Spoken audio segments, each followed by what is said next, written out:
Loué soit Jésus-Christ. J'aime ça. Loué soit Jésus-Christ. Ah, c'est bien. Je pense que je vais m'habituer rapidement. Je vais m'adapter bien. Donc, le thème de cette homélie, ça serait de s'enraciner dans l'identité de Dieu. C'est-à-dire que notre identité chrétienne s'enracine dans celle de Dieu. Connaître véritablement le cœur de Dieu, connaître qui il est, comment il pense, ses sentiments. Connaître qui il est, c'est la racine, c'est le fondement de notre vie de chrétien. Et c'est ce qui nous fait rayonner. Je vous donne un exemple. Déjà, je commence en parlant un peu de moi. Moi, je n'ai pas connu mon père du tout. Voilà. Et le fait ne connaissant pas mon père, j'avais de la difficulté à connaître quelles étaient mes racines. Hein? Donc, je me pose la question, quand j'étais adolescent, la grosse crise d'adolescence que j'ai vécue, pourquoi? Entre autres, parce que je ne savais pas d'où je venais, qui est mon père, et donc qui je suis, ne sachant pas ma source, quelle est mon identité? Et ne sachant pas ou ayant de la difficulté, au Québec on dit ayant de la misère, j'ai de la misère, hein? Ayant de la difficulté à connaître mon identité, je ne savais pas non plus quel était le sens de la vie. Parce que quand on ne connaît pas notre identité, on ne sait pas notre mission. Si l'Église connaît son identité, elle connaît que son ADN est missionnaire. L'Église existe pour évangéliser. Et ce qui est vrai pour l'Église est vrai pour toi aussi. Si tu connais ton identité, tu vas connaître ta mission. Quel est le sens de la vie pour toi? Mais tout ça vient du cœur de Dieu, de l'identité de Dieu. Donc notre but comme chrétien, imiter Dieu. J'ai de la misère, j'ai envie de parler en québécois comme ça. C'est une grosse job, c'est un gros travail. Imiter Dieu, imiter Dieu. Éphésiens 5, au verset 1er, « Soyez donc les imitateurs de Dieu comme des enfants bien-aimés. » Soyez donc des imitateurs de Dieu. Incroyable, je suis un imitateur de Dieu, comme des enfants bien-aimés. Pour découvrir que je suis un enfant bien-aimé et le faire à la manière d'un enfant bien-aimé, je dois connaître l'identité de Dieu qui est un Père bien-aimant. Et quand je connais le cœur du Père comme un Père bien-aimant, je me découvre, moi, comme un fils, une fille bien-aimée, et je peux entrer ainsi dans ma vocation et imiter Dieu comme un fils bien-aimé. Soyez donc miséricordieux, dit Jésus, comme le Père est miséricordieux. Vous voyez, le fruit de ma vie, la miséricorde, vient de quoi? De la connaissance que j'ai de Dieu, de cette rencontre avec la miséricorde de Dieu.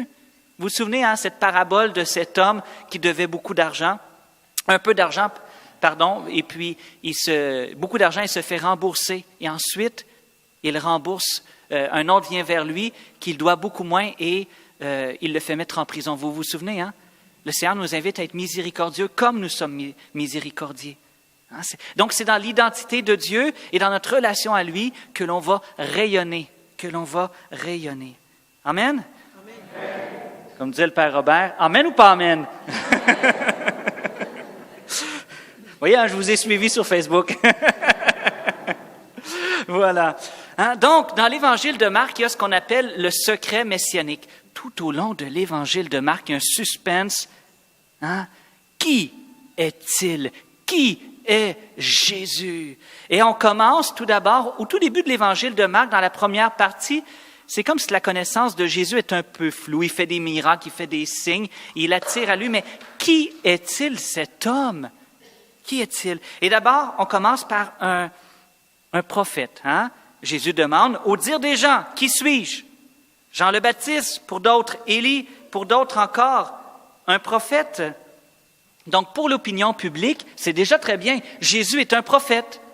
Jésus est un prophète, est un homme inspiré, un homme qui parle de la part de Dieu, mais c'est pas encore la conception de Jésus et Dieu lui-même. Dieu pris chair. Et donc, on le voit chez les musulmans, Dieu est un prophète. Pour les témoins de Jéhovah, il est le Fils de Dieu, mais il n'est pas Dieu. Je ne comprends pas encore tout. Et donc, pour bien des gens, ou pour le Nouvel Âge, par exemple, c'est un homme là, qui a vraiment une sagesse, puis il a tout un aura. Moi, quand j'ai arrêté à l'école très jeune, moi, et j'ai repris quand Jésus est venu changer ma vie, je suis retourné à l'école. Et puis, j'avais une amie qui était un peu dans le nouvel âge, et puis elle était venue me porter une petite carte. Sur la carte, il y avait un Jésus style Peace and Love, vous comprenez? Hein? Avec des cheveux qui vont dans le vent, qui s'accrochaient aux arbres, puis il y avait un aura de toutes sortes de couleurs. Elle était bien intentionnée. Hein? Elle voulait me faire plaisir. Elle savait que j'étais chrétien, que j'aimais Jésus, donc elle me donne cette carte-là. Mais ça nous dit bien quelle est l'opinion de bien des gens sur Jésus. Hein? Il peut être un prophète, un homme inspiré, un homme qui a transformé l'histoire, qui a eu de l'impact dans l'histoire, mais Dieu lui-même fait chair. Il faut aller plus loin. Pierre, Jésus va lui demander, « Pour toi, qui suis-je? Tu es le Messie. » En Saint-Luc, tu es le Messie de Dieu. Et en Saint-Matthieu, tu es le Messie, le Fils du Dieu vivant. Mais en Saint-Marc, c'est juste, tu es le Messie. Hein? Donc c'est déjà bien. À l'époque de Jésus, on attendait un Messie qui était pour changer politiquement le monde, qui était pour changer les choses, j'allais dire, dans l'ordre humain.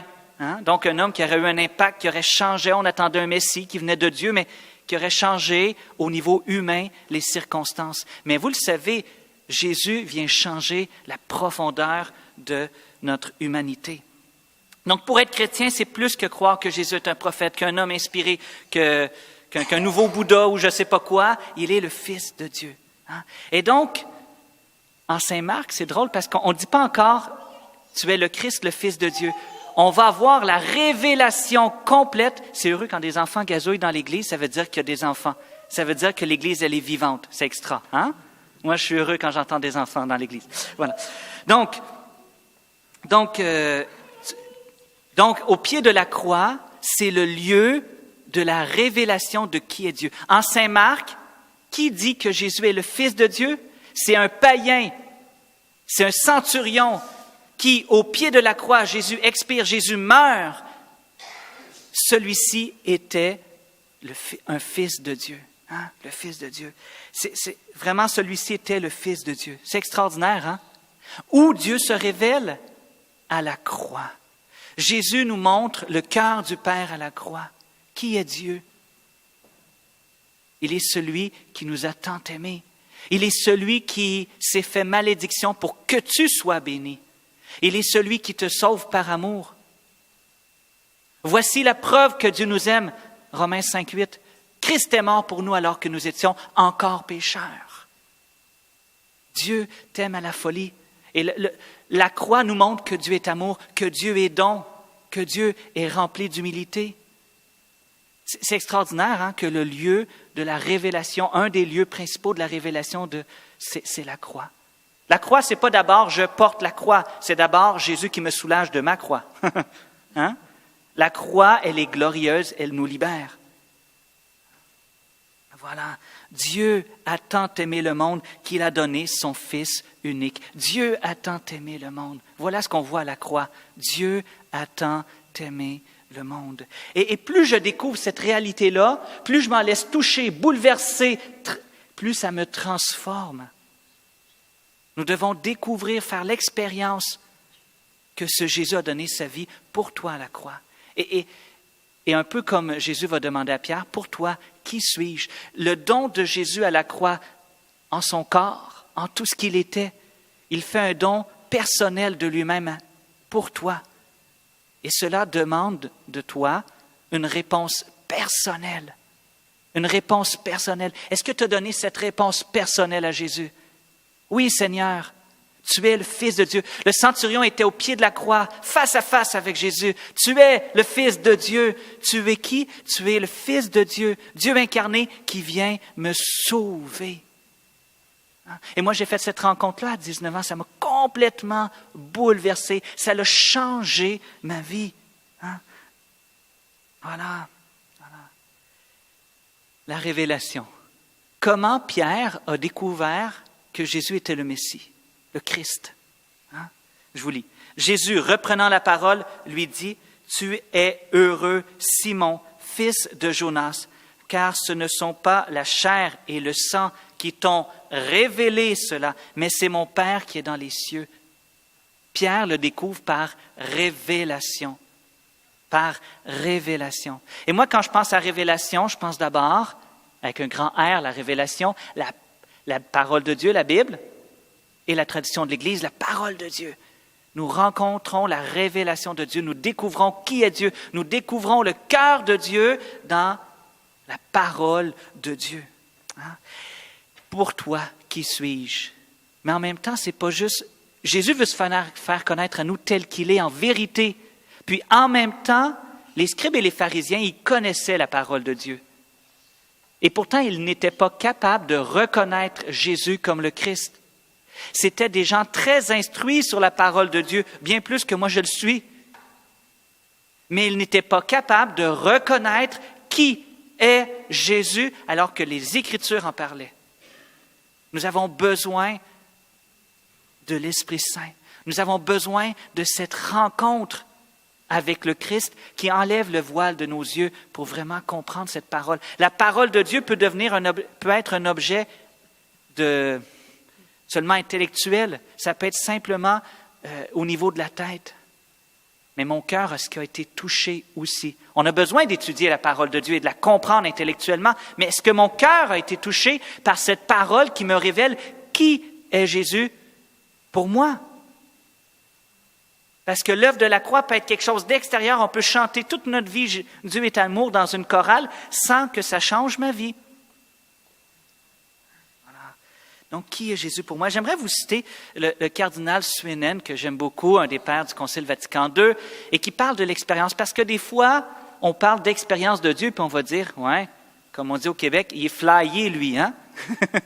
il est sur un nuage, il parle d'expérience de Dieu. Dieu s'expérimente. Dieu s'adresse à ton intellect, mais il s'intéresse à tout ce que tu es. Hein? Et je vous cite ici le cardinal Suenen. Il parle du Saint-Esprit, mais ce qui est vrai du Saint-Esprit est vrai du Père et du Fils. L'expérience de l'Esprit Saint était, aux yeux des rédacteurs du Nouveau Testament, une marque distinctive de la condition chrétienne. L'expérience de l'Esprit Saint.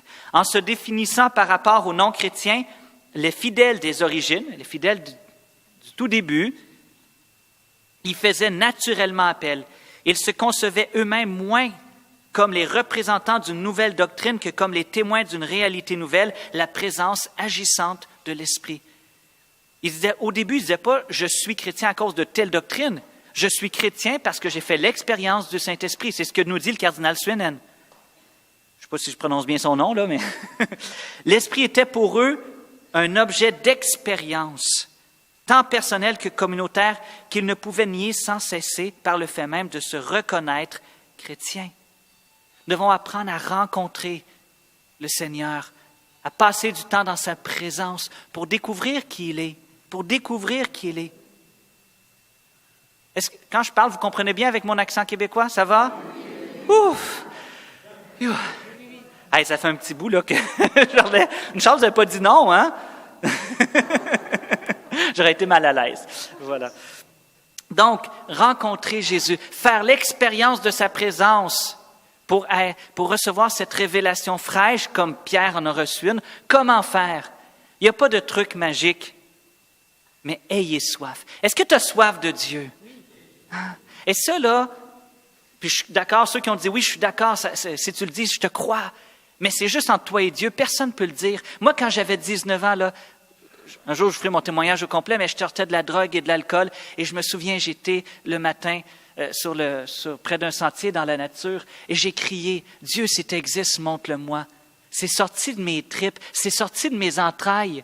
Oui, c'était pas une belle prière toute polie avec un petit carton. Je n'ai rien contre ces prières-là. Mais est-ce que tu as vraiment soif de Dieu? Est-ce que cette prière-là jaillit de tes entrailles, de ton cœur profond? Parce que c'est là qu'on rencontre Dieu, quand on a véritablement soif. Jérémie va dire, le prophète Jérémie, « Cherchez-moi de tout votre cœur et vous me trouvez. » Il parlait de la part de Dieu. « Cherchez-moi de tout votre cœur. » Parce que quand on cherche Dieu de tout notre cœur, ça l'ouvre à l'intérieur. Dieu, lui, il est prêt. Dieu est prêt de son côté. Qui a rencontré Jésus dans les évangiles? Ceux qui ont crié vers Jésus, « Fils de David, aie pitié de moi! » Il a crié, vous voyez? A crié vers Dieu pour avoir cette révélation comme Pierre. Pour toi, qui suis-je? C'est le Père qui t'a révélé cela, que je suis le Christ. Et le Père veut nous révéler qui est le Christ pour nous. Il veut nous révéler son cœur parce qu'il nous aime. Et pourquoi? Parce que ça change concrètement nos vies. Ça change concrètement nos vies. La rencontre avec le Seigneur change nos vies. Mon style de vie a changé le jour de ma conversion que j'ai rencontré le Seigneur, quand Jésus s'est révélé pour qui il est devant moi. Oui. Dans notre deuxième lecture, la lettre de Jacques, on entendait « La foi rayonne à travers les œuvres. C'est par mes œuvres que je te montrerai ma foi. » La foi, c'est quoi? La foi, elle rayonne à travers les œuvres. Les œuvres sont une démonstration de ma foi. Jean-Paul II disait aux jeunes lors des JMJ que la foi est une relation personnelle avec Jésus vivant. Et donc, mes œuvres sont simplement le rayonnement de ma foi. Pas simplement, c'est déjà, c'est très beau. Donc, si je vis cette rencontre avec le Seigneur dans la foi, alors ça va rayonner. Si je rencontre Dieu pour qui il est, en vérité, ça va rayonner. Plus je connais le cœur de Dieu, plus je connais à travers Jésus-Christ et dans le Saint-Esprit que Dieu a un cœur pour le monde, que Dieu a un zèle jaloux pour notre monde, pour moi et pour notre monde, plus moi aussi, je vais avoir un zèle jaloux, comme Élie l'a entendu dans la grotte, hein? Qu'il était le Seigneur, Dieu des armées, et qu'il avait un zèle jaloux pour le peuple. Dieu nous cherche. Et plus je découvre que Dieu est bon, et que je suis saisi intérieurement par révélation, par la parole de Dieu et l'expérience du cœur, plus je deviens bon moi-même. Si quand tu étais jeune, ton père t'a donné, si ton père t'a donné des coups de pied au derrière quand tu étais jeune, ça a marqué ta vie et des fois ça change ta manière de penser. Je suis un bon à rien. Mais si tu fais l'expérience de l'amour de Dieu à travers Jésus-Christ, si tu découvres qui il est pour toi, ça change aussi ta manière de penser. Vous comprenez? Hein? Pierre va le dire, hein? Pierre pense à la manière, j'allais dire, de Satan. Éloigne-toi de moi, Satan, va dire Jésus. Tes pensées ne sont pas celles de Dieu, mais celles des hommes. Voyez? Mais on va le dire, on va le prendre à la positive. C'est comme si Jésus nous invitait à voir les pensées de Dieu. Pierre, tu n'as pas les pensées de Dieu, mais celles des hommes. Avoir la pensée de Dieu. Et saint Paul va le dire, Romains 12, verset 2, transformez-vous par le renouvellement de votre manière de penser. C'est la manière de penser qui me transforme. Quand je change de mentalité, mon style de vie change. Si je veux avoir un style de vie comme Jésus, je dois penser comme Jésus. Je dois avoir en moi les sentiments qui sont en Jésus-Christ. Et cela vient à force de fréquenter Jésus, de recevoir cette révélation de qui est Dieu en vérité, mais aussi pour moi. Vous saisissez? On doit être transformé dans notre manière de penser pour pouvoir être comme lui. Tu es, comme dit Paul, un ambassadeur, une ambassadrice du Christ. C'est quoi un ambassadeur d'un pays? Il représente un pays à l'étranger ou un restaurant ou une chaîne quelconque devant d'autres. Hein? Et donc, mon appel à moi, à nous tous comme chrétiens, c'est de représenter le Christ au cœur du monde. Tu es chrétien. Hein? On est appelé à représenter la culture du royaume là où je vais, mais elle s'intègre dans la mesure où je fais l'expérience de qui est ce roi des rois, de qui est ce Christ pour moi, qu'il est fils de Dieu. Tu es le Christ, le fils du Dieu vivant, va dire Pierre en Saint Matthieu. Hein?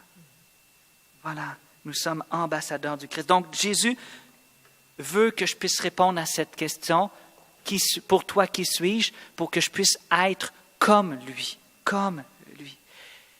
Pour être comme lui, des fois, une des choses qui est difficile, c'est changer nos vies.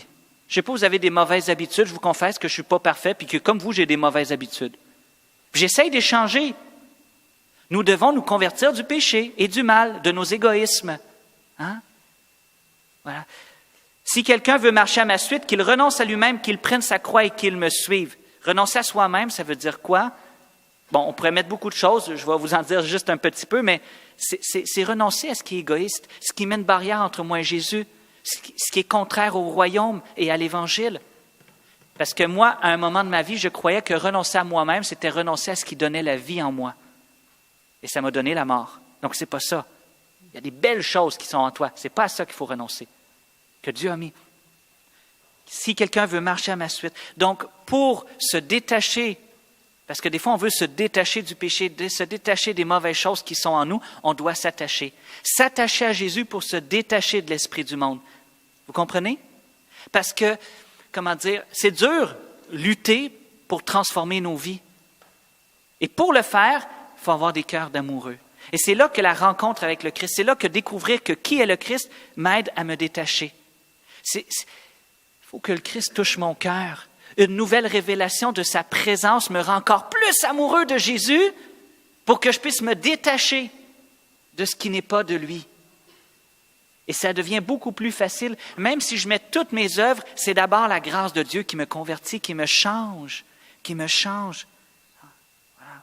Saint Paul va le dire. Car l'amour du Christ nous presse, ou selon les traductions, nous saisit, parce que nous estimons que si un seul est mort pour tous, tous sont morts, et qu'il est mort pour tous, afin que ceux qui vivent ne vivent plus pour eux-mêmes, mais pour celui qui est mort et ressuscité pour eux. L'amour du Christ nous saisit. Quand l'amour du Christ me saisit, alors je ne vis plus pour moi-même, mais pour celui qui est mort et ressuscité pour moi. Vous comprenez? On a besoin d'avoir des cœurs d'amoureux, sinon être chrétien, c'est une coquille vide. Puis on ne veut pas ça. Qui est intéressé par quelqu'un qui ressemble à une coquille vide? Personne. Si on veut être des chrétiens contagieux, des chrétiens qui attirent par leur style de vie, qu'est-ce qu'on doit faire? Être rempli de l'intérieur. Vous savez, Jésus, il faisait parler de lui. Pour le monde, qui suis-je?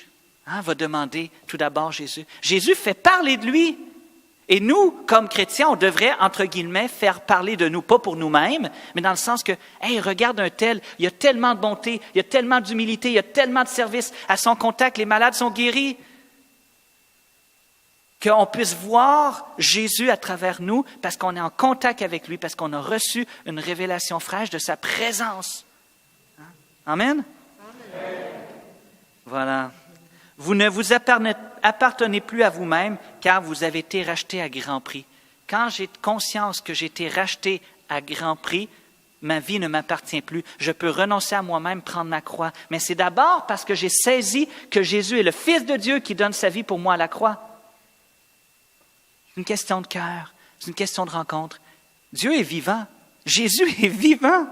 C'est extraordinaire, hein? Wow! Voilà.